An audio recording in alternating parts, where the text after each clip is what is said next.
Chers partenaires, bienvenue à notre webinaire où nous allons vous présenter une solution qui a été développée par Desktop Studio. Avec moi, j'ai Félix. Bonjour Félix. Bienvenue. Nous allons chercher à vous montrer, en ces quelques 30 minutes, comment est-ce que Desktop Studio a réussi à mettre à disposition une plateforme pour que les clients puissent rapidement avoir accès à une machine virtuelle avec les applications préinstallées dont elles ont besoin. Donc c'est un peu similaire à du Windows Virtual Desktop qui serait pour vous peut-être quelque chose de familier, avec l'avantage que c'est automatisé, simplifié, et nous allons le voir maintenant, pour vous, un moyen de pouvoir proposer un service managé sans forcément devoir passer trop de temps derrière Azure pour tout mettre en place. Félix, merci beaucoup. Tu es partie de l'équipe du trio chez Desktop Studio.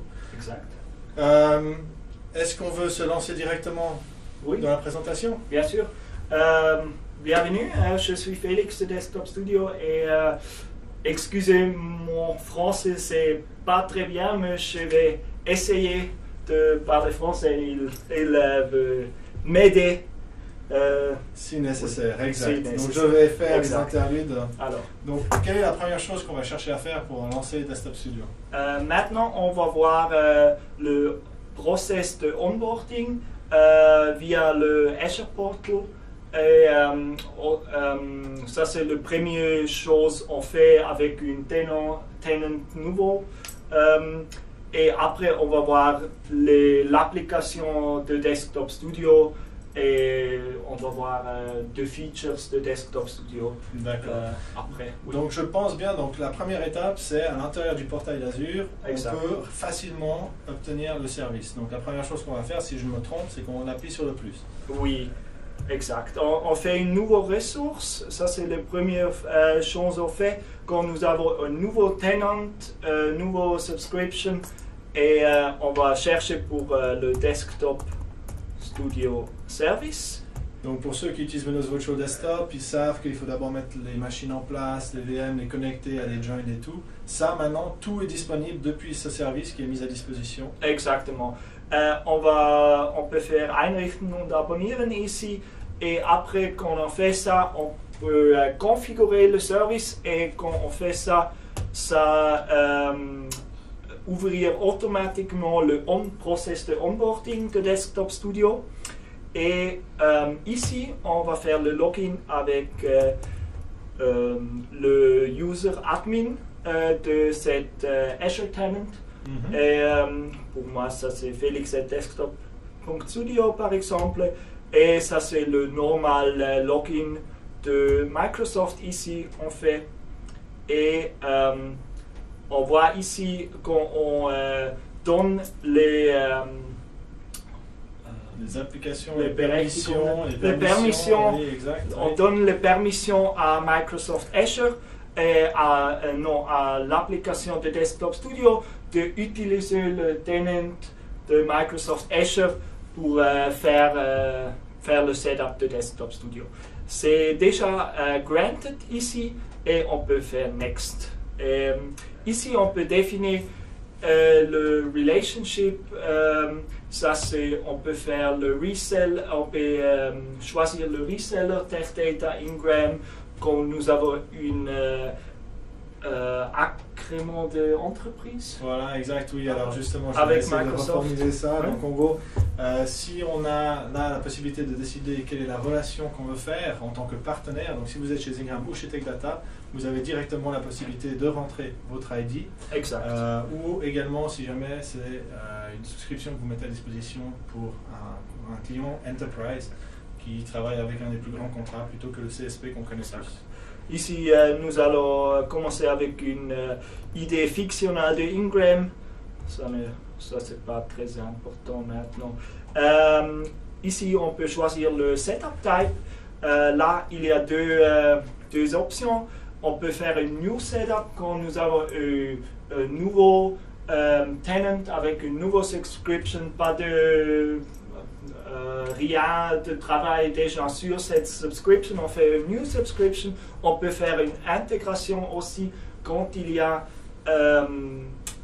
des VM déjà sur cette tenant, quand vous avez déjà travaillé sur cette tenant avec de différentes choses, vous allez faire une intégration. Mais maintenant, on fait New Setup parce qu'on n'a pas utilisé cette tenant déjà.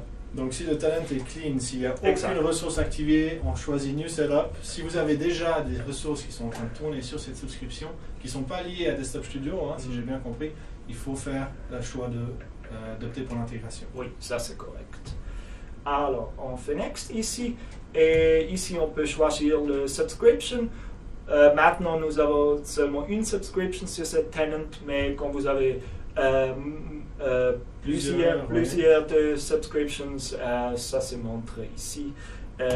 On choisit cette subscription et ça c'est très important. Select Domain Type. Ici, nous avons 3 options. On peut faire No Domain. Ça c'est quand le process de aller sur le VM, c'est toujours avec le super user. Alors nous n'avons pas de management de user. Vous pouvez faire seulement Azure Active Directory quand le problème ici c'est de tout le computer vous allez connecter à la VM doit être joint. Alors justement, on parle du domaine et ça doit être joint dans le domaine. Donc c'est pour ceux qui travaillent avec Windows Virtual Desktop, vous savez, avant de pouvoir mettre en place Windows Virtual Desktop, il y a le moment compliqué de d'abord mettre ensemble toutes les machines. Et puis ça, c'est aussi nécessaire dans cette étape. Exact. Et la troisième option, du coup? Ça, c'est Azure Active Directory Domain Service. Ça, c'est le c'est la solution la plus préférée, du coup. Oui, alors, si j'ai bien compris, Azure Active Domain Services, c'est l'option qui contient tout le service, c'est-à-dire que ça va unir toutes les machines à l'intérieur d'un domain controller qui est dans Azure, à activer et connecter à il y a une sync de Azure Active Directory à Azure Active Directory Domain Service et vous avez tous les users, vous avez dans votre Azure Active Directory O365 subscription Office 365. Exact. Voilà, donc les personnes, les users pourront se connecter ensuite simplement avec leur UPN, leur adresse email qu'ils utilisent pour Office 365. Ils sont tous là. Et ça c'est le plus facile solution. Oui. Ici on peut choisir le domaine Desktop Studio. Vous avez tout le domaine dans votre tenant. Vous pouvez choisir ici. Et après aussi, c'est très important quand vous faites une nouveau onboarding, vous devez choisir le Azure Location. Ici, toutes les locations de data centers de Azure sont, vous pouvez choisir ici, sont disponibles, mais standard pour notre client, c'est West Europe. Ici, c'est le data center de Amsterdam. Vous avez tous les intéressés VMs disponibles. Alors justement, c'est ça. Donc, si je vais choisir la location, il faut que je sois sûr que les VM ou les machines virtuelles que j'aimerais avoir sont aussi disponibles dans ce data center. Donc, typiquement, les clients, beaucoup utilisent des applications CAD, ils utiliseront West Europe parce qu'ils ont justement les VM avec les cartes graphiques NVIDIA. Exactement. Parce qu'en Suisse, nous n'avons pas de VM avec carte graphique déjà. Peut-être en futur, on va voir.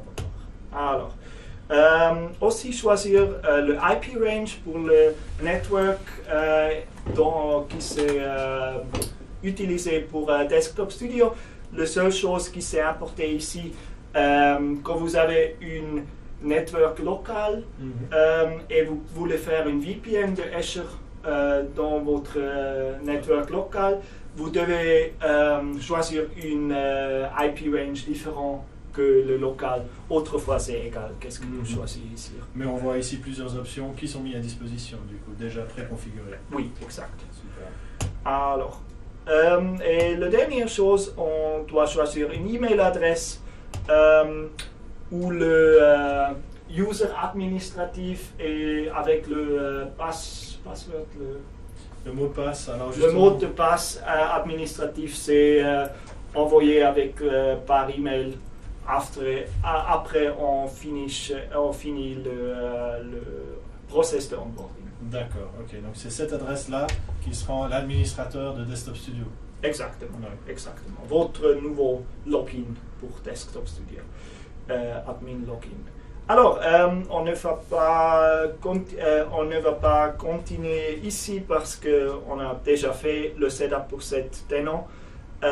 Alors, nous allons directement chez la app de Desktop Studio.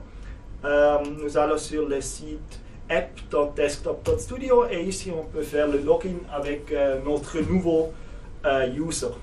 Donc le user, juste que ce soit clair, c'est quel user qu'on va mettre là? C'est le user admin de Desktop Studio, c'est le user que j'ai pour mon Azure, que j'ai pour Office 365. Quand vous avez choisi Azure Active Directory Domain Service, tous votre user que vous avez dans votre Azure Active Directory sont automatiquement dans Desktop Studio. Alors vous pouvez utiliser tout votre user normal que vous aussi utilisez pour Office 365. Exact. Votre standard user Microsoft. Voilà, donc dans mon cas, je mettrai mon alias @microsoft.com et puis je me connecte. Exactement, exactement. Très facile. C'est tous, vous utilisez le même user pour tous. Alors ici, j'ai déjà préparé une user de démo pour cette session et on fait le login ici dans Desktop Studio. Et ici, j'ai préparé 3 farms déjà. Et ça, ça correspond avec le groupe de ressources dans Microsoft Azure. D'accord. Donc pour l'utilisateur, en fait, là, on les a nommés Pool, Service User, qui sont les 3 options qu'on va mettre à disposition.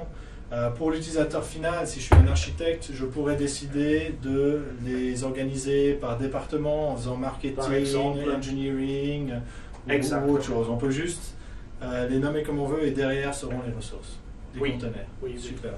Ça c'est correct. Pour commencer, on peut voir, nous allons dans le User Farm ici et je vais vous montrer comment on peut faire une nouvelle virtual machine, une nouveau VM. C'est très simple. Nous avons le petit plus ici, New Resource. Nous avons 3 options. Nous allons pas avoir le High Performance Environments aujourd'hui. Le Predefined Service, on va voir après. Mais quand vous voulez seulement faire une standard virtual machine, vous choisissez Virtual Machine ici. D'accord, donc là on veut juste mettre une VM en place auquel le user pourra se connecter et puis travailler dessus. Exactement. D'accord. Alors, le deuxième chose qu'on peut choisir ici, c'est totalement optionnel. On peut choisir des applications.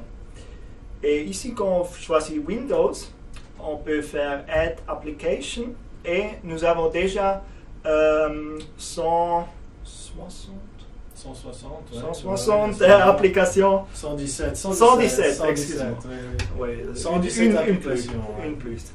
Alors, qui on peut automatiquement installer sur cette virtual machine ici quand vous voulez. On peut faire un exemple. Je suis un architecte, je veux faire une machine pour un architecte. Alors, les applications, j'ai besoin, par exemple, Revit 2021. Voilà, donc c'est la dernière version qui est déjà disponible. Alors, on peut faire, français. On peut faire Switzerland pour location et user-based licensing. Alors, on ne doit pas faire le license server ou serial number. Install application. Et après, quand cette VM est deployed, cette application va être installée automatiquement. D'accord, donc une fois installée, on pourra voir à l'intérieur de la VM l'application. Donc moi j'ai une petite question, c'est on peut enchaîner plusieurs applications, je pense, c'est ça? Oui. On peut faire une autre, par exemple. Donc, je travaille sur Office. j'ai besoin d'Office peut-être, par exemple. Aussi en français, oui. Ça c'est bon. Ouais. Si j'ai besoin peut-être pour browser, donc moi je suis fan de Edge, mais peut-être certains sont un peu plus fans de Google Chrome, hein, ça peut arriver. Ouais, bien sûr, nous avons Google Chrome ici, comme vous voulez, pas de problème, et c'est ici. Et aussi quand vous avez des autres applications qui ne sont pas paquetées par Desktop Studio, et vous, bien sûr, pouvez faire une installation manuelle. D'accord. Okay, donc si j'ai une application qui n'est pas dans la liste, je peux plus tard installer l'application. Bien sûr, bien sûr. Si c'est une application qui est populaire, qui est suffisamment grande, est-ce qu'il y a moyen de discuter avec vous, que ce soit quelque chose rajouté? Donc c'est une option, quoi. Oui, vous pouvez, comme notre partenaire, vous pouvez aller chez nous et on peut parler quand vous voulez avoir paqueté une nouvelle application, on peut faire ça ensemble. Aussi, on peut aussi voir à vous comme vous pouvez paqueter votre application et nous pouvons faire ça. Mettre à disposition dans Desktop Studio. Oui, d'accord, exact. Je vois, ouais. Exact. Donc alors, on va choisir les applications, la prochaine étape. Oui, la prochaine étape c'est nous devons choisir le virtual machine, la machine virtuelle. Et la première chose on voit c'est la recommandation, parce que nous avons choisi Revit 2021 maintenant. Automatiquement, Desktop Studio va nous recommander des machines virtuelles qui sont bons pour Revit 2021. Parce que Revit 2021, ça a besoin en fait d'une carte graphique, hein, exact. Typiquement. Une carte de graphique, il a besoin. Alors seulement des virtual machines qui ont une carte graphique va être montée ici. D'accord. Alors nous avons le standard NV8AS V4 qui a le AMD Radeon Instinct et le standard NV6 avec le Nvidia Tesla M60. Qu'est-ce que nous pouvons aussi voir ici, c'est le quota de Microsoft Azure. Ici on peut voir pour cette machine virtuelle nous avons une limite de 400 cores. De 400, oui. 400 cores et nous avons seulement 48 utilisés, alors c'est pas de problème de utiliser encore 6 cores ici. Ok, donc juste peut-être pour expliquer aux partenaires qu'est-ce que ça veut dire les quotas. Donc justement, dans Azure, vous pouvez bien sûr avoir accès à un nombre de machines virtuelles que nous vous mettons à disposition. Il faut savoir que nous avons des mesures de sécurité qui sont là pour nous protéger et vous également, pour justement éviter qu'on se retrouve avec 400 VM qui sont en train de tourner et qui nous coûtent un bras et une jambe. Donc justement, les quotas sont là pour éviter que vous puissiez prendre trop de VM en même temps. Et puis là, justement, on a la visualisation directe. Si on voit que ça ne marche pas, on peut juste demander au support qu'il nous augmente le quota pour pouvoir avoir ça. Additionnel. Voilà. C'est génial, c'est quelque chose de particulièrement chouette que je trouve dans l'application Desktop Studio, parce que un des plus grands problèmes que je rencontre avec les partenaires, c'est pour ceux qui commencent en tout cas, ils ne savent pas en fait quelles sont les classifications des machines virtuelles. Donc là, typiquement, si je dois me retrouver à décider est-ce que je prends une machine D qui est pour général, une burstable, une N, beaucoup de machines différentes. Il y a un nombre, je crois, qui excède les 200 différentes machines, c'est énorme. Là, on a déjà les options qui sont adaptées par rapport aux applications qu'on a décidé de choisir d'installer. Exactement. Oui. On peut aussi, quand on ne veut pas utiliser cette recommandation, c'est aussi possible, click All, et nous avons 252 machines virtuelles, on peut choisir, mais c'est plus facile d'utiliser cette recommandation. Alors, pour maintenant, on utilise le NV6 machine et on clique Select. Et la dernière chose qu'on doit faire, c'est donner un nom pour cette virtuelle machine. C'est test VM. C'est pas très important maintenant. Qu'est-ce qu'on fait ici? Et qu'est-ce que c'est important? Et choisir le operating system pour cette machine virtuelle. La chose la plus importante, c'est de choisir entre single user et multi-user. Quand on choisit single user, c'est seulement possible de connecter avec utilisateur par machine, dans le même temps. Et quand on fait multi-user, on peut avoir beaucoup de users sur le même machine virtuelle à la même temps. Oui, alors on fait multi-user ici et on peut aussi choisir de space Espace de stockage, voilà, qui s'accroche en fait à la VM. Oui, Okay. mais on n'a pas utilisé, on n'a pas besoin de ça maintenant. Alors create, et qu'est-ce que ça fait ça? C'est dans le Microsoft Azure Portal, ça fait une nouvelle VM et ça fait aussi automatiquement join the network, choses comme ça. Ça va rattacher à l'Active Domain Controller qui lui est connecté à des Azure AD. Ok, parfait. Exact.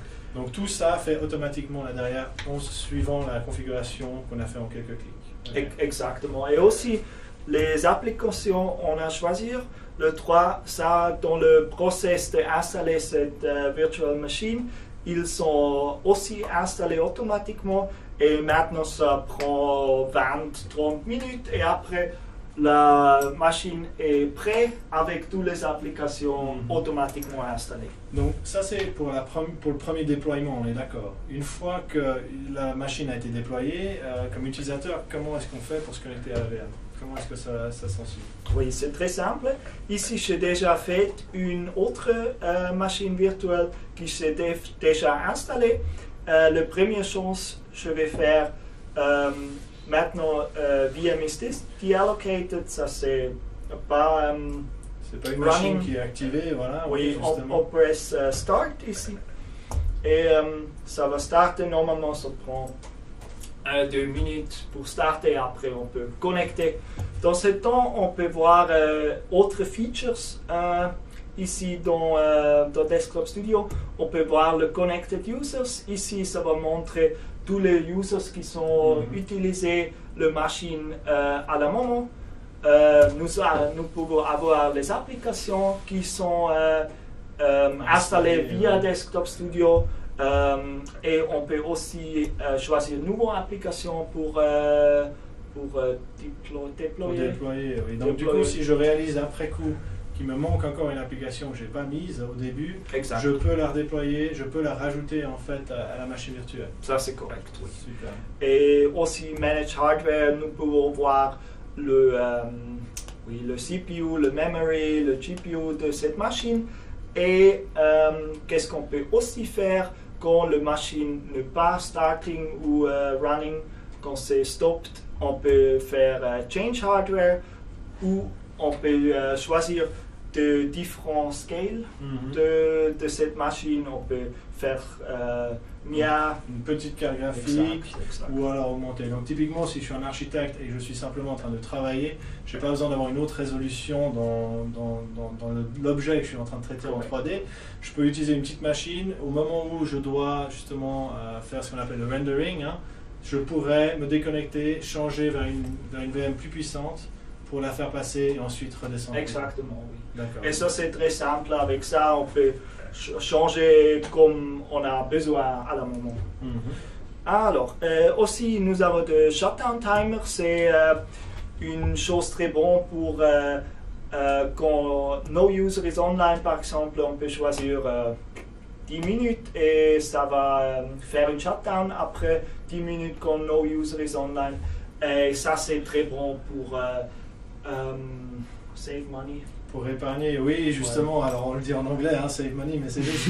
Donc concrètement, en fait, c'est là l'avantage aussi, je crois, le plus grand de Desktop Studio, c'est que vous mettez à disposition très facilement une plateforme, les VM, qui sont peut-être des VM puissantes, justement, et derrière, l'utilisateur, ce qu'on devrait autrement faire avec de l'automation à l'intérieur d'Azure, Azure Automation, des PowerShell scripts, etc., ça, c'est plus nécessaire, c'est tout en fait disponible et automatisé directement depuis la plateforme. Oui. Super. Alors, et la dernière chose, c'est des informations de la VM et on peut aussi delete VM ici. Maintenant, ça est dans status VM is running. Et quand VM is running, on voit ici le connect et le stop button. Quand on veut utiliser cette VM, on fait le connect button. Aussi une chose, on peut choisir avant c'est multiscreen ou pas. Quand vous voulez avoir c'est une RTP protocole qui va ouvrir après. Et comme vous voulez avoir cet RTP sur tout votre moniteur ou seulement sur une c'est bon pour nous. Alors nous choisissons ça. C'est une petite exe qui fait le download ici. Et quand on ouvre cette exe, le session de RTP, ça ouvrir automatiquement. Va se lancer, oui. Nous sommes connectés sur la machine. Alors peut-être une petite question, du moment que j'ai le RDP, si demain ou après-demain je veux accéder à la VM, est-ce que je peux utiliser le même accès Non, RDP? non. Vous faites encore le connect et tout, ça c'est seulement valide pour 1 minute ou quelque chose et après vous faites le connect button encore quand vous voulez connecter encore. D'accord, donc par mesure de sécurité, hein, si Exact. jamais on quitte l'ordinateur ou autre, vous avez vérifié qu'en fait le RDP c'est quelque chose qu'on ne peut plus accéder. C'est pas des dangers, vous devez toujours premièrement faire le login process de Desktop Studio. Avant, vous pouvez connecter pour le VM. C'est une mesure de sécurité. Oui. Super, génial. Alors, ici nous voyons le Virtual Machine. Les programmes, on a parlé avant, Revit 2021, le Office 365 et aussi le Google Chrome. Ils sont déjà automatiquement installés. Rien, personne était sur cette VM, mais les applications sont installées. Alors c'est très très facile. D'accord. Et puis du coup, donc là je peux travailler sur la VM une fois que j'ai fini de travailler. Est-ce qu'on peut juste aller regarder un peu le côté hardware, donc juste vérifier, hein, est-ce que ce soit visible? Oui, bien sûr. Alors quand on ouvre le Task Manager ici, on peut voir Performance et on peut voir 224 GB de memory. On peut voir le Nvidia Tesla E23. C'est 4 je pense sur cette machine. Graphique. Oui, oui, c'est une machine crazy. Et beaucoup 24 virtual processors. Alors beaucoup de power sur cette machine. D'accord. Mais justement, je peux changer si jamais je réalise que je suis... On peut voir, c'est la même chose qu'on peut voir sur Current Hardware ici dans Desktop Studio, exactement. D'accord. Alors ça c'est là, ça, et on peut press stop quand on finit de travailler, on peut press stop ici et yes shutdown et après ça va faire VM stopping et aussi le protocole RTP va automatiquement fermer ici. Donc c'est là un peu l'avantage de Desktop Studio parce que ce qu'il faut être clair, c'est que du moment que la VM n'est pas en train de tourner, il n'y a pas de coûts qui sont gérés. Donc si à 5 heures ou alors plutôt 6 heures, moi je travaille un peu plus tard, si à 6 heures je pars, je suis le dernier à me déconnecter, le timer ou alors le fait que j'ai cliqué sur stop va faire que la machine s'éteint et demain je peux me reloguer et ça nous a permis d'épargner un nombre conséquent d'heures où on ne doit pas payer la machine. Oui, ça va seulement coûter. Oui, ça va seulement coûter quand vous utilisez. Mais autrefois pas. Mais les données derrière, et ça c'est peut-être très important, donc les données que j'aurais peut-être utilisées ou que j'aurais travaillées, elles restent... Ils restent sur la machine, bien sûr. Vous avez standard, c'est 127 GB de storage sur la machine directement. Ça reste bien sûr. Et vous avez aussi la possibilité de faire une service VM où vous avez une data share ou quelque chose comme ça qui va rester. On va voir ça directement. On va regarder ça maintenant. Oui, exactement. Merci. Alors, oui, une autre petite chose, je peux vous voir, il y a une possibilité de faire une pool farm. Ça, c'est une managed farm.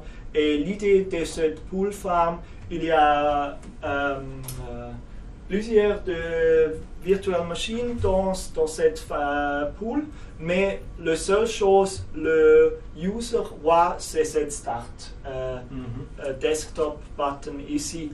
Et quand il Quand il se connecte, quand il appuie sur le bouton. Exact. Oui, ouais. Il va aller sur une de ces machines virtuelles, c'est égal sur quoi, c'est les mêmes machines virtuelles, c'est les mêmes applications sur cette.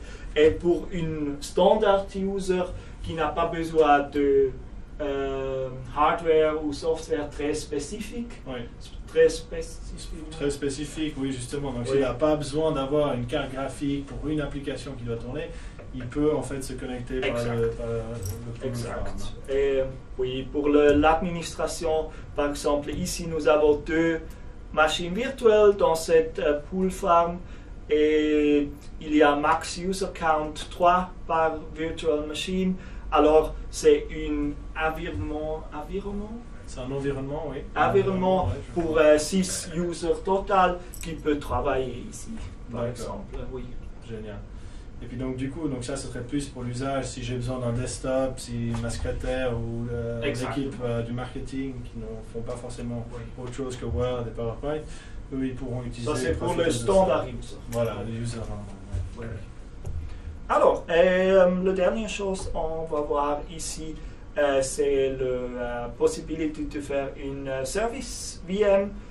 J'ai fait une farm séparate ici qui n'a pas de VM déjà et on va faire comme je dis avant, on va faire une predefined service ici.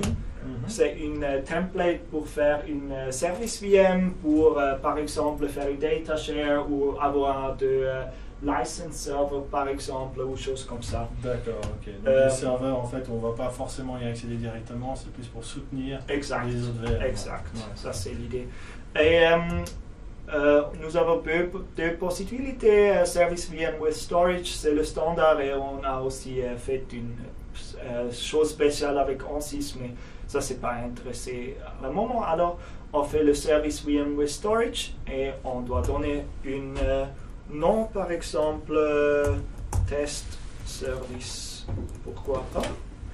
Et ici on peut choisir le data disk size.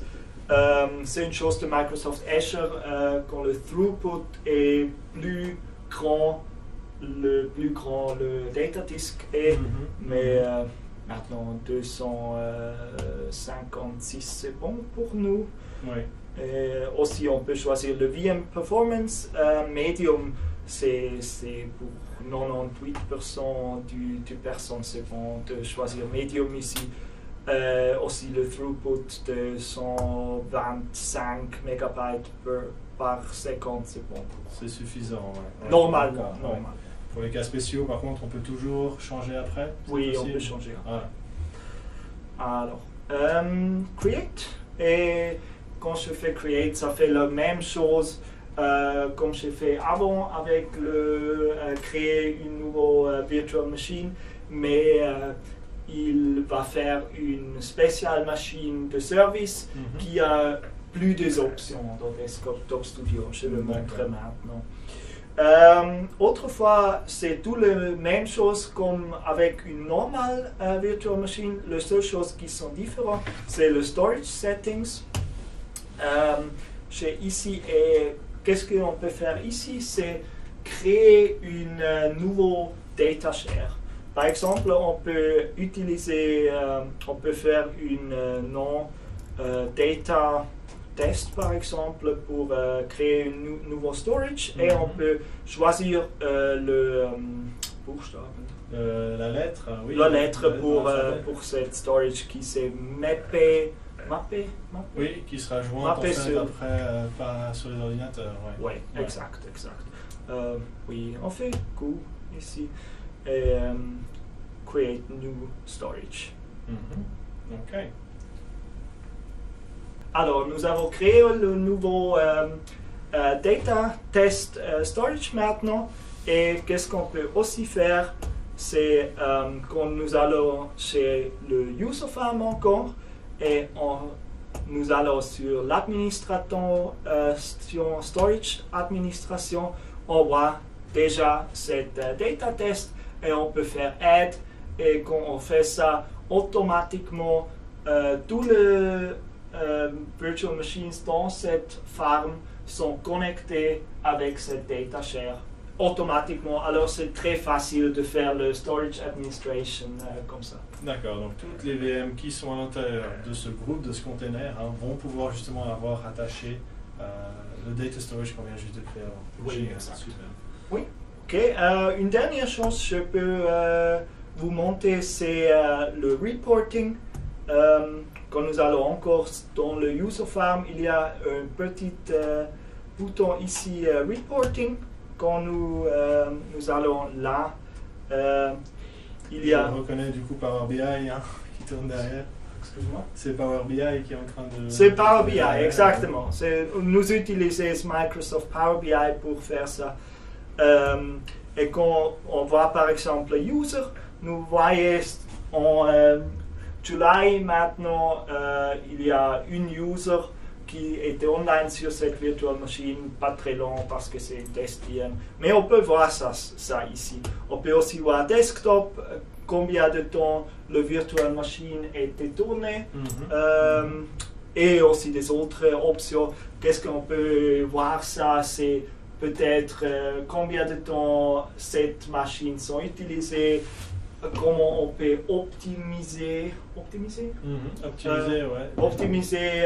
cette farm, l'utilisation peut-être, faire de différents schedules, et aussi on peut voir quels users sont utilisés cette farm dans quel moment. À quel moment. Exact. Super, génial. Donc une vue sur ce qui est en train d'être utilisé chez Desktop Studio. Oui. Concrètement, alors juste pour récapituler, on vient de voir qu'avec Desktop Studio, on peut rapidement mettre à disposition une plateforme à un client qui peut, avec les différentes options disponibles, soit mettre à disposition un environnement virtuel pour ses employés de se connecter, s'ils ont des besoins en cas graphique, le tout optimisé. On a l'automatisation dans le déploiement, autant aussi dans le contrôle pour éteindre les VM qui permet d'épargner des coûts. C'est un grand avantage pour dans certains domaines, tels que les architectes, ceux qui travaillent avec ce qui est le travail électronique au dessin. Concrètement, la prochaine étape pour un partenaire qui aimerait plus comprendre comment est-ce qu'il peut utiliser ça et proposer ça à ses clients, ce serait quoi? Alors, la première chose pour un nouveau partenaire potentiel, c'est nous faisons une démo tenant dans Desktop Studio avec vous. Nous pouvons faire une petite introduction avec vous et après vous pouvez tester vous-même comment vous pouvez faire des nouveaux virtual machines, un environnement nouveau pour travailler, pour avoir un petit feeling pour ça. Et oui.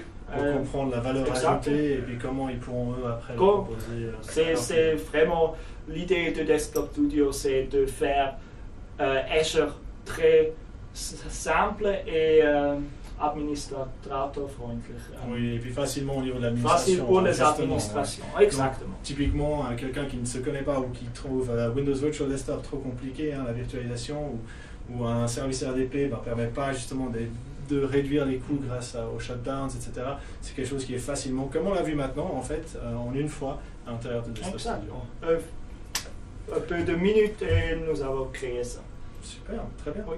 Félix, merci beaucoup. Merci Benjamin. Chers partenaires, si jamais nous avons un autre webinaire qui aura lieu prochainement où nous expliquerons la partie marketing et vente, donc Desktop Studio a déjà du contenu à disposition, c'est l'idée de créer un partenariat avec vous.